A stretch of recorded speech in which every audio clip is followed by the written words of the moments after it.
Again, I must apologise for the shortage of videos lately, which has been caused by my being up on mountains for the last few days. It is many years since last I was in the Alps, and I'm pleased to say that they are as bracing as ever they were.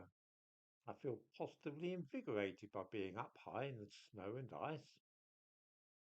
I am, as I've said before, enormously fond of the Welsh mountains, which over the course of the last 30 years or more have come to be like home to me. But climbing a mountain in Wales is a very different kettle of fish from going up and out. Fortunately, I'm still as capable of finding my way round there as I was when I was a young man. This prompted me to reflect upon the nature of aging and how it afflicts some people. One of the things which I notice in my day-to-day life is that I tend to overtake many people when I'm out and about, walking to the shops or the tube station, say. The reason is simple. I'm often in a hurry because I've got a lot to do and don't want to waste time dawdling to this place or that. I've noticed that many of those I overtake are old people, and they usually tend to walk in a very slow and methodical fashion, as though they have all the time in the world and are in no particular hurry. One notices the same thing in supermarkets and elsewhere. Old people take their time. I find it maddening to be stuck behind old people. I know that they're going to delay me by fumbling about and remarking on the weather and so on. I'm guessing that the reason for this is partly that they do not actually have all that many things to do or places to go, and so they see no reason at all to move more quickly. They like to spin out transactions with others because exchanges with shop assistants or bus drivers are the very fabric of their lives. Now, I'm perfectly aware that some old people have health problems which prevent them from being too energetic. Perhaps their knees are going or they have emphysema or something. But very often those disorders are not the cause of their slowing down, but rather a consequence. I have observed that many healthy and normal people seem to make a conscious decision in their late 50s for how they will be or how they think they will be when they are retired.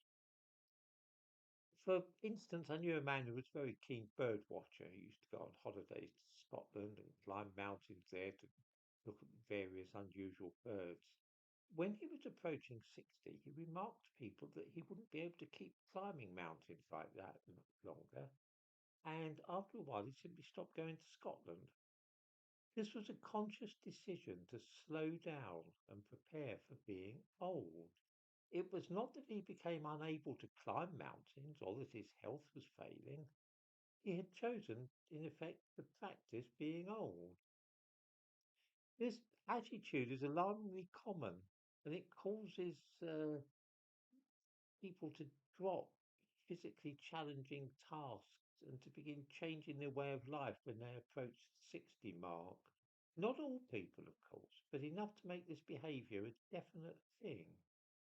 Walking more slowly is also something which many people adopt as a habit once they retire, even if they've been walking around briskly all their lives. This kind of thing has ill effects, of course, because brisk walking and climbing mountains are things which are hugely beneficial to the heart and lungs and also excellent for the joints. I understand perfectly this mentality, for I suffer from it myself from time to time, although mercifully I have not chosen it as a lifestyle. Before breakfast, I have a routine which entails doing things like 35 sit ups with my hands behind my head, like that, 35 press ups, and all sorts of other various exercises.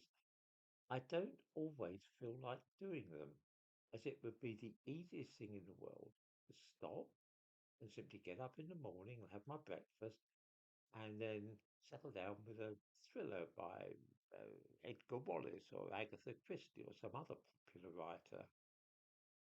This would be a sign, though, not of aging, but of idleness.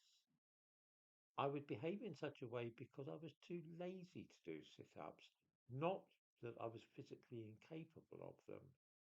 Of course, if I gave up doing those sit ups, then in the fullness of time, I would actually become incapable of doing 35 sit ups before breakfast.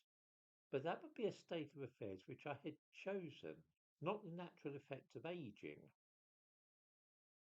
Imagine, too, how one could deliberately allow one's mental faculties to atrophy by doing nothing all day but reading thrillers or watching reruns of old television programs. The loss of mental acuity which results would not be an effect of aging, but rather a consequence of a lazy mental outlook. And I've observed this very thing.